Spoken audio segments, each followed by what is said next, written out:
আসসালামু আলাইকুম রহমতুল্লাহি ওবরকাতুহু।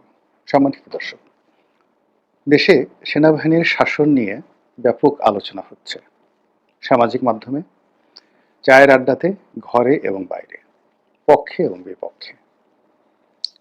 যারা এই মুহূর্তে ক্ষমতায় আছেন, অন্তর্বর্তীকালীন সরকার, তাদের পেছনে সেনাবাহিনীর গুরুত্বপূর্ণ সমর্থন রয়েছে। যদি এই সমর্থন যে কোনো মুহূর্তে উঠে যায়, কিংবা সেনাবাহিনী যদি একবার মাত্র বলে যে আমরা এই সরকারের কোনো কর্মকাণ্ডের সঙ্গে জড়িত নই, দায়ী নই, এবং এই সরকারের সঙ্গে আমাদের কোনো সম্পৃক্ততা নেই, আমরা কেবলই মাত্র এই রাষ্ট্রের অন্য বাহিনীগুলোর মতো একটি অনুগত বাহিনী, সরকার যা বলবে আমরা আমাদের বিধি বিধানের মতো বা আমাদের বিধি বিধানের মধ্যে থেকে যেটা করা সম্ভব সেটি করব। আর যেটি আমাদের কর্তব্যের মধ্যে পড়ে না, ধর্তব্যের মধ্যে পড়ে না, আমরা সেটা আগ বাড়িয়ে কখনই করতে যাব না। শুধুমাত্র এই ঘোষণা দেওয়ার সঙ্গে সঙ্গে পুরো রাষ্ট্রযন্ত্রে কি রসায়ন ঘটবে, জনগণ কারা রাস্তায় নামবে, কারা উল্লাস ধ্বনি দেবে, এবং কারা ভয়ে রীতিমতো জ্ঞান হারা হয়ে পড়বে, সেই বিষয়টা কল্পনাই করা যাচ্ছে না। বাস্তবতা হলো যে আমাদের দেশে সেনা শাসনের বহু রূপ আমরা বিভিন্ন সময় দেখেছি। রাজনৈতিক সরকারের অধীনে যখন জরুরি অবস্থা জারি হয়, তখন এক ধরনের সেনা শাসন। আবার রক্ষী বাহিনীর মতো বিশেষ কর্তৃত্ব দিয়ে যখন মাঠে নামিয়ে দেওয়া হয় সেনাবাহিনীকে বা প্যারামিলিটারি গ্রুপকে, তখন এক ধরনের সেটাকেও সেনা শাসন হিসাবে আমরা অভিহিত করি। কিংবা যখন র্যাব তৈরি করা হলো, অথবা যখন অপারেশন ক্লিন হার্ট বেগম জিয়ার আমলে প্রথম করা হলো, ঠিক সেই সময়টাতেও আসলে কার্যত সেনাবাহিনীর শাসনই চলছিল রাজনৈতিক ডামাডোলের আড়ালে।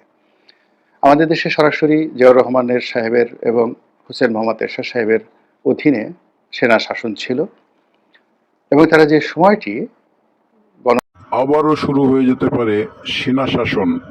সেনা শাসন নিয়ে গুরুত্বপূর্ণ তথ্য দিল গোলাম মাওলা রনি। পরবর্তীতে যখন 1/11 হলো, তখন আমরা একটা ভিন্ন ধারার, ভিন্ন মাত্রিক সেনা শাসন এই বাংলায় দেখেছি। কিন্তু এখন যা কিছু হচ্ছে, এটাকে আসলে সেনা শাসন বলা যাচ্ছে না, 1/11 বলা যাচ্ছে না, অতীতে যেভাবে যা কিছু হয়েছে তার কোনোটিও বলা যাচ্ছে না। সবকিছু চলছে, আবার কোনো কিছু চলছে না। সেনাবাহিনী ম্যাজিস্ট্রেসি পাওয়ার নিয়ে মাঠে আছে, এর চাইতে আর সেনাবাহিনীর ক্ষমতা থাকতে পারে না। কিন্তু সেই ম্যাজিস্ট্রেসি পাওয়ার থাকা সত্ত্বেও তাদের সামনে মব হচ্ছে, ক্ষেত্রে বিশেষে তারা অসহায় বোধ করছে, অনেক ক্ষেত্রে তারা বিব্রত হচ্ছে, তাদেরকে দেখলে ভুয়া ভুয়া ভুয়া বলে তিরস্কার করা হচ্ছে, এবং তারা গায়ে হাত তুলছে, তবে নিরীহ জনগণের ওপর। সত্যিকার অর্থে যারা মব সৃষ্টি করছে, সেখানে গিয়ে সেনাবাহিনী এখন পর্যন্ত কোনো কার্যকর ভূমিকা পালন করেছে এটি আসলে আমরা দেখিনি। আর যেভাবে আসলে রাতে অপারেশন ডেভিল হান্টের নামে যা কিছু করা হচ্ছে, এর একটিও এখন পর্যন্ত প্রশংসনীয় নয়। আর দিনের আলোতে আমরা যেটা দেখছি যে পিছনে একটি বড় রাইফেল নিয়ে, তারপর সামরিক পোশাক পরে, মাথায় টুপি পরে, বিরাট গাম বুট মানে সামরিক বুট এগুলো পরে তারা যতই রায়ট দমন করার চেষ্টা করুন না কেন, আসলে এত যন্ত্রপাতি নিয়ে কোনো অবস্থাতেই একজন সেনা সদস্য দৌড়ে কোনো, যাকে বলা হয় মবকে বা কোনো উচ্ছৃঙ্খল জনতাকে ধরা সম্ভব নয়। এমনকি তাদের যে ট্রেনিং, সেটি কেবলই মাত্র গুলি করার জন্য। আপনি নিজে চিন্তা করুন যে আপনার ঘাড়ের উপর একটা বন্দুক রয়েছে, যেটার ওজন কম করে হলেও 20 থেকে 25 কেজি, একেবারে ন্যূনতম হলেও 10-12 কেজি তো হবেই। পায়ের একটা জুতো রয়েছে, দুটো জুতোর ওজন মিনিমাম 5 কেজি হবে, এর কম হবে না। যে পোশাক রয়েছে, এটা ঢিলাঢালা পোশাক নয়, এটি পরে দৌড়ানো যায় না, ওভাবে আপনি দৌড়াতে পারবেন না। তো সেই পোশাক পরে আছেন, মাথায় টুপি, এবং যখন মাথায় আপনার টুপি থাকে, সামরিক ক্যাপ থাকে, মাথার সঙ্গতির কারণে একটু গরম থাকে। তো সেই অবস্থাতে আপনি হাতে একটা বাঁশের লাঠি নিয়ে যখন একটা মবের দিকে যাচ্ছেন, 20-25 জন লোক দাঁড়িয়ে আছে, তখন আপনার মনে 3-4টি ভয়। প্রথম ভয় হলো যে আপনাকে ঘেরাও করে আপনার পেছন থেকে যদি আপনার বন্দুকটি নিয়ে নেয়, তাহলে তো আপনার চাকরিটাই চলে যাবে, জীবনটাও চলে যেতে পারে। অথবা আপনি কতদূর পর্যন্ত দৌড়াতে পারবেন। তো এই বিষয়গুলো আসলে পুলিশ যতটা ট্রেন আপ এই সোশ্যাল রায়ট দমন করার জন্য, সেনাবাহিনী কিন্তু ততটা ট্রেন আপ নয়। ২ নম্বর হলো যে বাংলাদেশে একটি অদ্ভুত পরিবেশ এবং পরিস্থিতি তৈরি হয়েছে দেশি এবং বিদেশি চক্রান্তের কারণে। এ সকল কারণে সেনাবাহিনীর যারা মাঠ পর্যায়ের কর্মকর্তা রয়েছেন তাদের মধ্যে যথেষ্ট দ্বিধা রয়েছে, দ্বন্দ্ব রয়েছে, ক্ষেত্র বিশেষে অসন্তোষ রয়েছে। আবার এটি তাদের যে কেন্দ্রীয় কমান্ড, সেই কেন্দ্রীয় কমান্ডে এসেও বর্তমান যে চলমান পরিস্থিতি, সেই পরিস্থিতির যখন বিচার হয়, বিশ্লেষণ হয়, সেখানে পক্ষ থেকে বিপক্ষ থেকে নানা রকম জটিল পরিস্থিতি ক্যান্টনমেন্টের মধ্যে তৈরি হবে, এটাই স্বাভাবিক। তো এরই মধ্যে সামাজিক মাধ্যম, দেশি বিদেশি যারা লোকজন রয়েছেন, যারা মূলত ডক্টর মোহাম্মদ ইউনূসের এই শাসনটিকে পছন্দ করছেন না, কিংবা যারা এই মুহূর্তে জামায়াত ইসলামীর শাসনটিকেও তারা চাচ্ছেন না, কিংবা এমনকি যারা বিএনপির যে শাসন সেটাও চাচ্ছেন না, যারা মূলত একটি ব্রিদিং টাইম চাচ্ছেন, সুন্দর একটি ব্রিদিং টাইম চাচ্ছেন, তাদের জন্য এই মুহূর্তে সেনা শাসন সবচেয়ে জরুরি।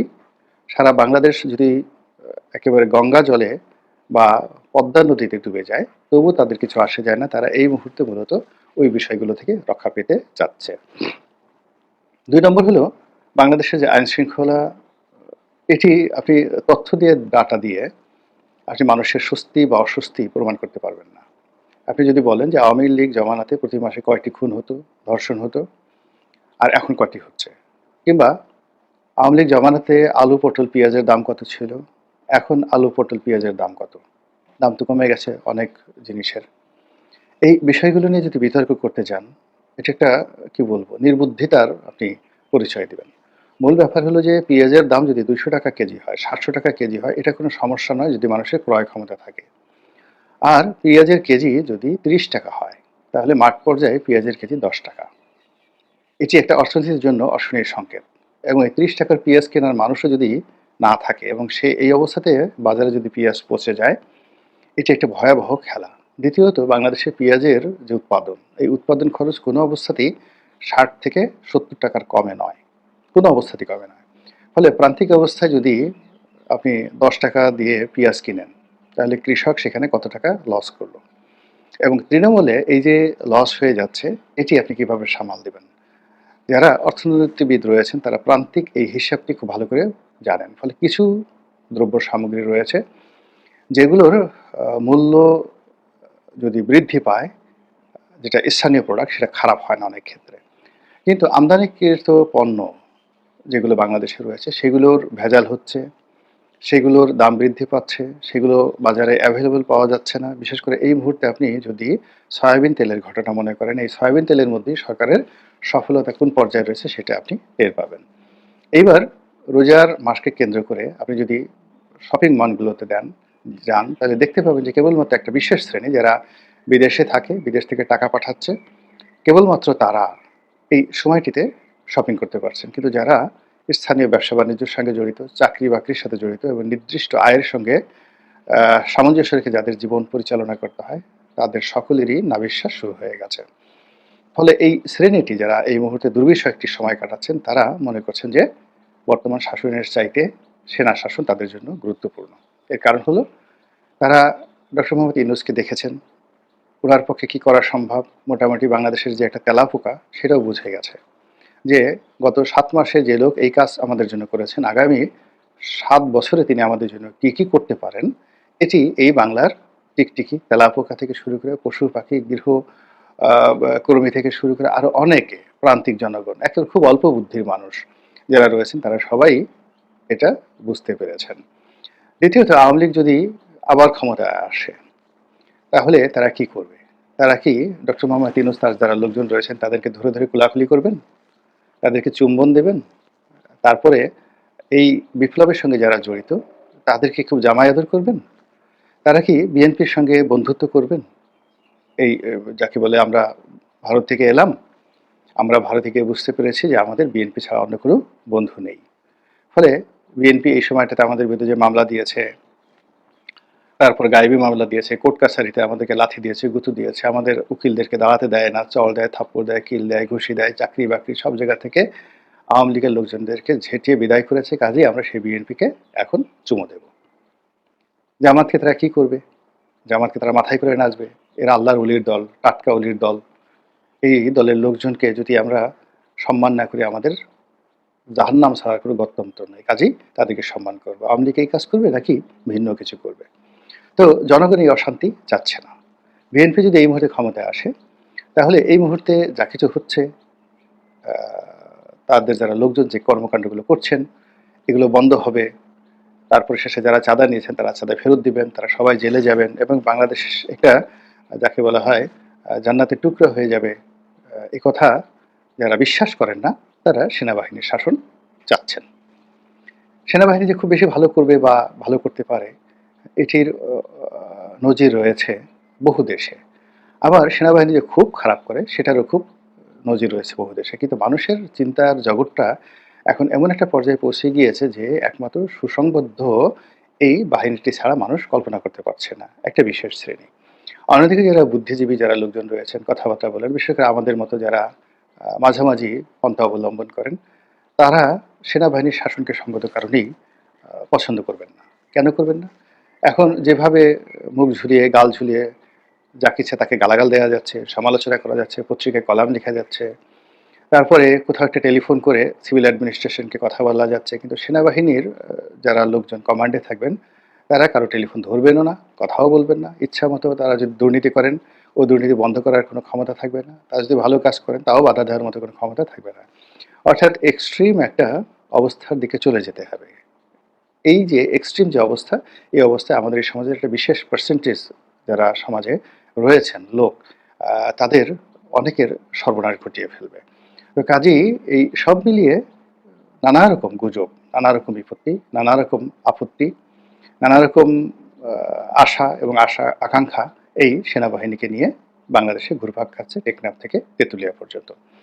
এরই ধারাবাহিকতায় যে যেখান থেকে পাচ্ছেন, কেউ পক্ষে বলছেন, কেউ বিপক্ষে বলছেন। বিপক্ষে আসলে খুব কম বলা হচ্ছে, পক্ষে বলছেন।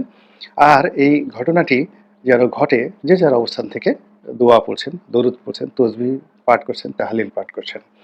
এখন সময়ই বলে দেবে যে আসলে দেশের পরিস্থিতি কোন দিকে যাবে এবং দেশের শাসন ক্ষমতা আসলে সত্যিকার অর্থে কার হাতে থাকবে। মহান আল্লাহ রাব্বুল আলামিন আমাদের সবাইকে হেদায়েত দান করুন এবং হেফাজত করুন। আসসালামু আলাইকুম ওয়া রাহমাতুল্লাহি ওয়া বারাকাতুহু।